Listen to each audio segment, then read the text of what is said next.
O temível e sanguinolento Chico Picadinho. Olá, gente, como a gente... Hoje vamos contar a história do Chico Picadinho. Nascido em 27 de abril de 1942, em Vila Velha, Francisco Costa da Rocha ficaria conhecido como Chico Picadinho. Anos depois, Chico foi criado por sua mãe porque seu pai era um rico fazendeiro casado e sugeriu que ela o tirasse. Sendo assim, sua mãe, sendo mãe solteira, se prostituía para criá-los. Por muitas vezes o garoto via sua mãe receber as visitas em casa. E aos 8 anos, Chico tinha muitos pesadelos, dizia ver fantasmas e vultos. Muitas vezes saía à noite para caças e espírito.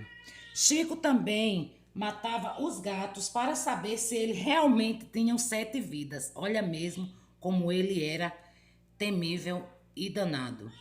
Gostava muito da história de demônios e vampiros. E aos 13 anos, ele foi levado pela primeira vez a um prostíbulo por um dos clientes de sua mãe, onde ficou pela primeira vez com uma mulher. E aos 17 anos, Chico descobre sua bissexualidade e cada vez mais o seu apetite cresceria. Quando saiu do quartel, tornou-se um alcoólatra e também usava drogas. Ele morava com um médico, onde o mesmo dividia um só apartamento. Eles moravam no centro de São Paulo, mais precisamente lá na Rua Aurora. Chico era bom de conversa, o que ficou mais fácil de convencer as mulheres a irem ao seu apartamento para noites de muito orgia e drogas. Em 3 de agosto de 1966, Chico conheceu Margarete, uma prostituta conhecida como Margarida. Os dois passaram a noite com os amigos, bebendo em um bar.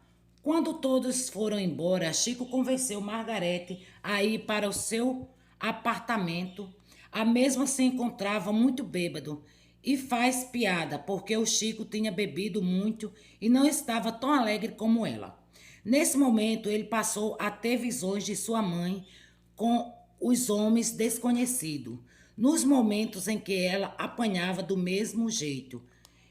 Chico se tornaram violento, né? Margarete com raiva. E com raiva ele pegou a Margarete e jogou com suas mãos, apertando o pescoço da mulher cada vez mais. Ela pedia que ele assaltasse e ele apertava mais.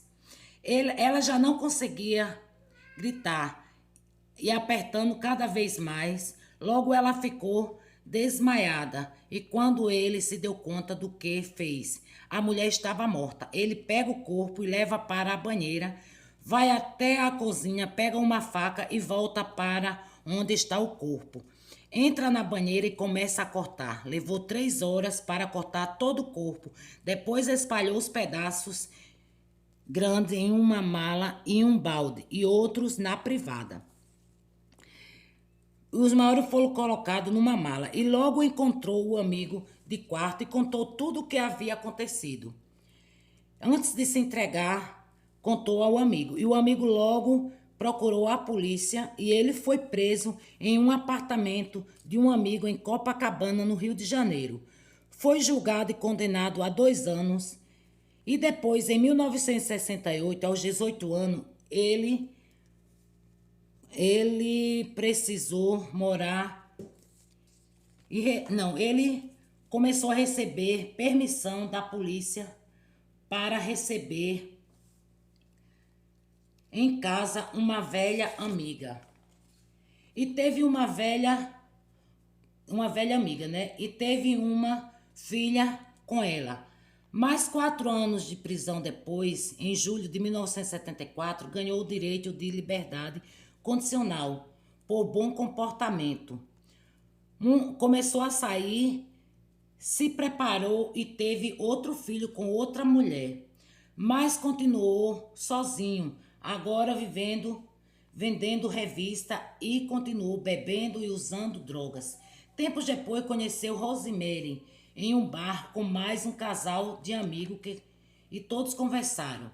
Eram para eles uma noite só, mas ele convenceu todos a ir para um hotel barato, onde cada um ficaria em um quarto. Logo ficou sabendo que a mulher em que ele estava grávida. E mais uma vez ele teve o ataque de raiva e começou a esbofetear. E com um cabide que pegou no guarda-roupa, ele a machucou nas suas partes íntimas. E novamente começaram a apertar o pescoço da mulher.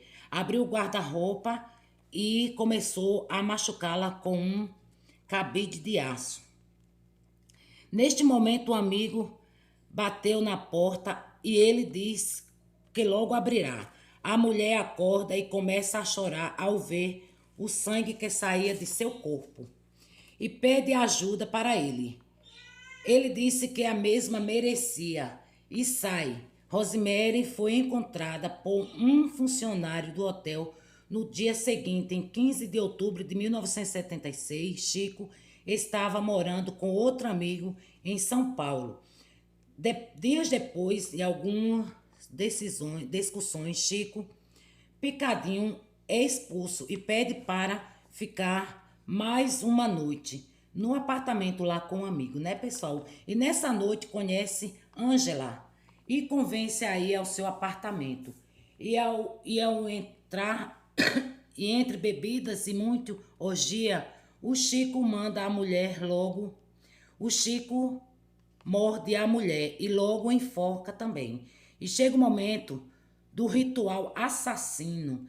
Pega uma faca e começa a cortar a mulher. As partes menores vão para o saco, as maiores para vaso e somente o restante foram guardados em 2 malas. Chico Picadinho atacou novamente e foge para o Rio de Janeiro. Quando seu amigo chega, encontra sacos com partes do corpo para fora. Seu amigo logo lhe entrega e ele é preso novamente. Desta vez foi conduzido e condenado a 22 anos em 1994. Foi submetido novamente a exames psiquiátricos, considerado psiquiatra e fica preso em um hospital psiquiatra em Taubaté, mesmo já tendo cumprido sua pena, passa os dias na prisão. Portanto, os dias na prisão. É isso aí, pessoal. Essa foi um pouco do relato da história do temível e assassino Chico Picadinho. Ele recebeu autorização logo depois para se casar dentro da penitenciária. E lá ele continuou no hospital psiquiátrico a pintar quadros e mostrar um pouco da sua história. O temível Chico Picadinho atacou, como vocês viram aí, cortando as suas vítimas em pequenos pedaços, jogando em vasos, em balde, e os pedaços maiores ele sempre colocava em uma mala. Por isso ele ficou conhecido naquela década, né, em São Paulo, como Chico Picadinho, o temível e sanguinolento, que sem piedade assassinava e esquartejava as suas vítimas. Este foi um lendário, né? Chico Picadinho, assassino aí, sanguinolento, que tinha como vítima as mulheres do tempo daquela época, né? Que ele sempre atraía com boas conversas suas vítimas, como sempre eram mulheres que estavam bêbadas e com ele se drogava, e depois ele sempre praticava esses assassinatos aí brutais, que sempre cortava, colocava os restos mortais das vítimas em sacos e malas e espalhava, né? E sendo preso por muitas vezes, ele teve a prisão, né, semiaberta por bom comportamento. Como um criminoso desse, o monstro, seria, né, teria bom comportamento.